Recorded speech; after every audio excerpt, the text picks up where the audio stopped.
네, 안녕하세요. 반갑습니다. 네, 이번 시간에는 전력 보안 통신 선로에 대해서 한번 알아보도록 하겠습니다.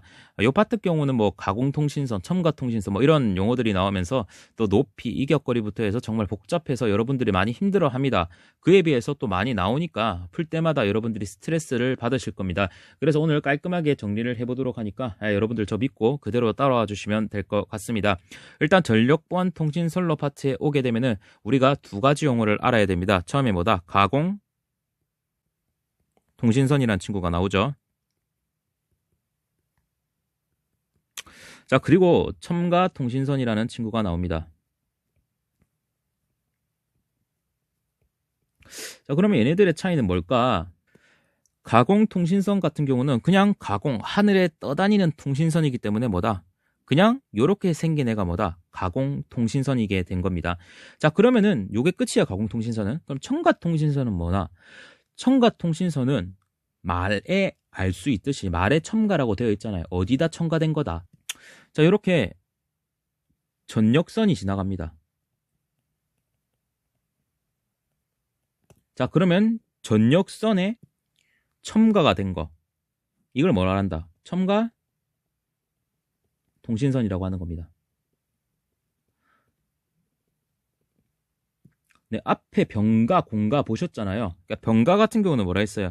전력선이 시설되는 거고, 공가 같은 경우는 전력선에 가공 약전류 전선이 시설되는 거죠. 맞죠? 근데 얘는 뭐다? 전력선에 첨가 통신선이 설치가 되는 경우구나라고 생각하시면 됩니다. 네, 이렇게 알고 가시면 되고, 이렇게 통신선, 이렇게 되어 있는 통신주라고 하죠. 그러니까. 예. 얘네들의 안전율이 또 잘 나옵니다. 자, 그래서 보안 통신주. 그러니까 주가 뭐예요? 그냥 전봇대라는 얘기죠. 예. 보안 통신주, 뭐 통신주 이렇게 나오면은 얘 안전율은 얼마다? 1.5다. 네, 이것도 여러분들이 반드시 기억을 하고 가셔야 됩니다. 제가 아마 그 안전율은 다 모아가지고 한번 설명해 드릴 기회가 있을 거예요. 네, 자, 그리고 대망의 이런 표가 나오게 됩니다. 결론만 말씀드리면 이 표를 여러분들이 다 외우셔야 됩니다. 저를 따라오신다면 장담은 못하지만은 아마 조금은 쉽게 외우지 않을까라고 말씀을 드리겠습니다. 자, 지금 네, 요거를 캡처해 놓으셨다가 끝나고 한번 채워보세요. 자, 그래서 앞서 배운 우리가 가공통신선을 배웠고 그리고 첨가통신선을 배웠잖아요. 얘네들의 높이를 이제 우리가 외워야 되는 거죠. 자, 그러면은 일단 가공통신선의 높이를 알아야 되니까 가공통신선을 이렇게 적어줍니다. 자, 그 다음은 아까 뭐라 했어요? 첨가통신선을 이렇게 배웠으니까 여기다가 첨가통신선을 적어줍니다. 자, 근데 첨가통신선은 전압을 좀 나눠줘야 돼요. 자, 첨가통신선은 이쪽을 저압, 고압, 얘를 특고압 이렇게 나눠줍니다. 이렇게 나누시고요. 시설 장소마다 높이가 다 달라지겠죠. 자, 그러면 우리가 이때까지 배운 거 뭐 있어요? 시설 장소. 자, 첫 번째 도로 위가 있습니다. 도로 위. 도로 위에 시설할 때 얼마나 높이를 얼마를 해야 되겠는가. 근데 도로도 어떤 도로가 있다. 그냥 일반적인 경우가 있죠. 일반적인 경우가 있고 교통에 지장이 없는 경우. 그러니까 교통이 별로 없는 경우. 차가 없는 경우죠. 그러니까 차 같은 거 없는. 예, 그러니까 좀 더 낮아지겠죠. 일반적인 경우보다. 네, 자, 그 다음은 철도횡단입니다. 철도횡단.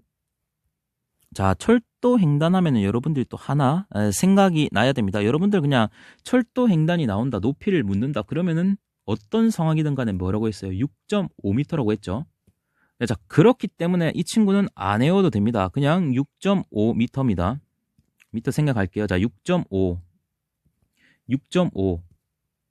자, 벌써 한 개 외웠습니다. 자, 그 다음에는 횡단보도교입니다. 횡단보도교.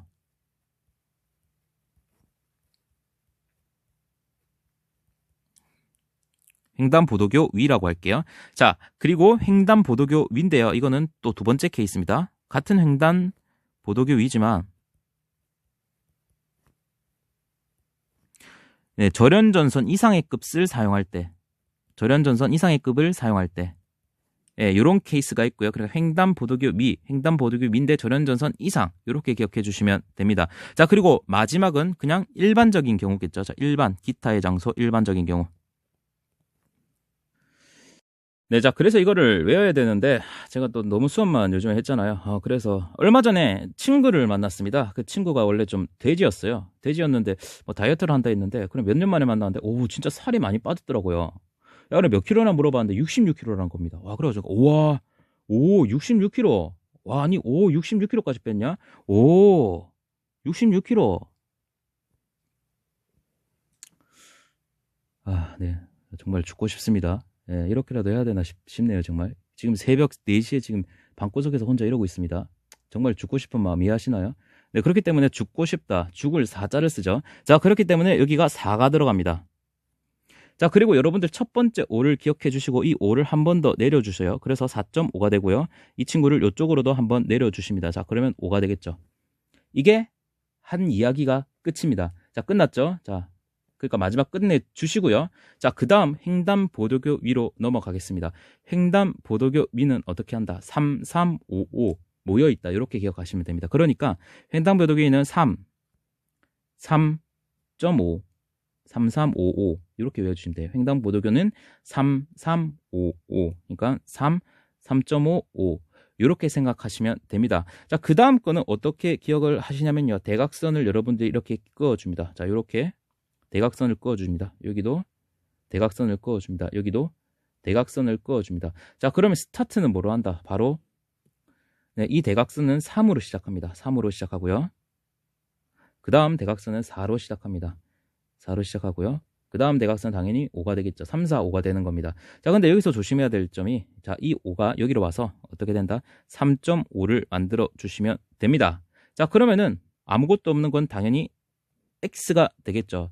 자, 이렇게 해서 표를 드디어 완성을 했습니다. 정말 얼탱이가 없겠지만 이렇게라도 여러분들이 외워주시면 좋을 것 같습니다.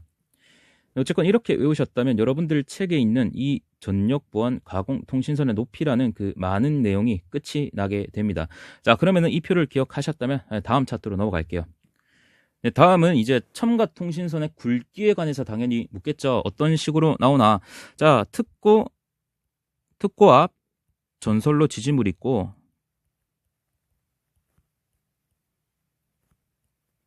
얘네와 뭐가 만났을 때 첨가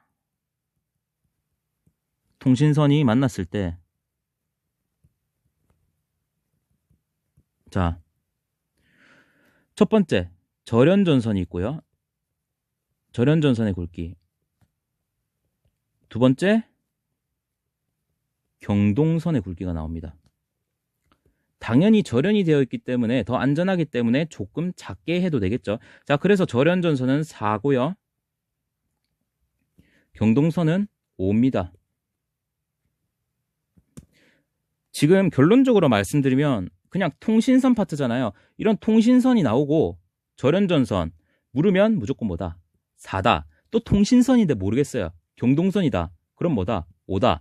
4, 5를 기억하시고 절연전선이 당연히 절연이 되어 있으니까 조금 얇아도 되니까 4구나. 경동선은 5구나. 이렇게만 기억하시고 뭐 통신선 뭐 어쩌고 저쩌고 굵기 얼마인가. 그럼 무조건 절연전선 4, 경동선 5 이렇게 찍어주시면 될 것 같습니다. 그 다음은 이격거리에 대해 한번 공부를 해보도록 하겠습니다. 이격거리라고 하는 것은 우리가 병가, 공가 때도 배웠지만 지금 우리는 전역선과 첨가통신선이 이렇게 같이 지나갈 때 요 사이에 이격거리를 또 외워줘야 됩니다. 자, 어차피 첨가통신선은 첨가통신선 그대로 있고요. 바뀌는 것은 전역선이 저압이냐, 고압이냐, 특고압 요것만 여러분들이 포인트를 잡으신다면 요 파트도 별로 어렵지 않을 겁니다. 자, 그러면은 전역선이 저압이거나 고압일 때, 전역선이 저고압일 때 첨가통신선과의 이격거리겠죠. 네, 이렇게 첨가통신선과의 이격거리. 네, 그리고 뭐다? 전역선이 나머지 특고압일 때, 네, 특고일 때 첨가통신선과 이격거리. 요 두 케이스만 여러분들이 기억해 주시면 됩니다. 네, 그리고 이 역시도 일반적인 경우와 케이블인 경우로 나뉘게 됩니다. 케이블인 경우는 여러분들이 외우기 쉽습니다. 이렇게 30cm 외우시면 되고요. 네, 30cm, 무조건 케이블이 나오면 몇 cm다? 30cm라고 여러분들이 기억하시면 되고, 일반적인 경우는 당연히 30cm에서 2를 곱하시면 60cm가 되고, 특고압인 경우에는 일반적인 경우가 뭐다? 120cm가 됩니다. 네, 이 수치는 별로 어렵지 않을 겁니다. 그러니까 다만 여기서 일반적인 경우라고 하는 것은 케이블이 아닌 경우에 전부 다 일반적인 경우가 되겠죠. 딱 한 가지 예외 사항이 있습니다. 너무 어렵다. 그러면은 이렇게만 기억하셔도 되는데, 만약 이 저압에서 절연전선을 썼다. 절연전선. 그럼 몇 cm다? 케이블과 똑같은 30cm를 쓰게 됩니다. 그러니까 저압에서만 케이블 절연전선 30cm고 나머지는 일반적인 경우로 보면 된다는 겁니다. 요거 여러분들 가지고 가시면 되고요. 자, 그리고 좀 두 가지 더 가지고 가야 되는 게, 우리는 항상 229 때문에 또 예외 규정이 많아요. 자, 예를 들어서 22.9kV 전력선과 뭐가 만났을 때, 첨가 통신선이 만났을 때, 22.9kV 전력선과 첨가 통신선이 만났을 때는 얼만큼 이격해준다? 75cm 이격해줍니다. 이것도 자주 나오거든요. 자, 두 번째, 또 22.9kV. 이번에는 전력선이 아니라 중성선이죠. 중성선이니까 이제 쉽게 말해서 0이라고 생각하면 되죠. 여기는 전류가 안 흐른다 생각하시고, 이 친구가 첨가 통신선이랑 이렇게 있을 때 이격거리는 몇 cm다? 75cm보다 작은 60cm다. 네, 이거까지 가지고 가시면 이 파트는 완벽하게 끝날 겁니다. 한번 하나만 풀어보도록 할게요. 이거 멈춰놓고 여러분들 한번 풀고 오십시오. 네, 여러분들 풀고 오셨죠? 자, 그럼 한번 문제 풀어보도록 하겠습니다. 저압 가공전선로의 지지물에 시설하는 통신선 또는 이에 직접 접속하는 가공통신선이 도로 횡단하는 경우 일반적으로 지표상 몇 미터인가? 가공통신선이 나왔구나. 가공통신선 도로를 지금 횡단한 경우죠. 그러니까 아까 전에 우리가 도로 횡단일 때 이렇게 가공통신선,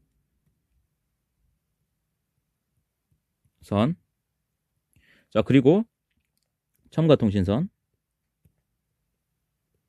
얘는 뭐로 나왔다? 저거, 그리고 특고로 이렇게 나눴죠. 자, 그래서 66km. 그래서 여기가 5고 여기가 6이고 여기가 6이니까 가공통신선 도로 횡단이니까 답은 뭐다? 5m다. 이렇게 하셨으면 여러분들은 2회차 필기를 준비하시면 됩니다. 네, 여러분들 다시 한번 천천히 읽어보시길 바랍니다. 제가 이 문제를 괜히 들고 왔겠습니까? 자, 첨가통신선이라고 문제에서 주어지지 않아요. 그럼 어떻게 표현을 한다? 자, 글을 한번 다시 읽어보도록 하겠습니다. 저압 가공전선로에 지지물에 시설하는 통신선. 자, 이거를 뭐죠? 자, 이게 뭐죠? 전주죠. 지지물이죠. 지지물에 지금 뭐예요? 저압 가공전선로가 뭐예요?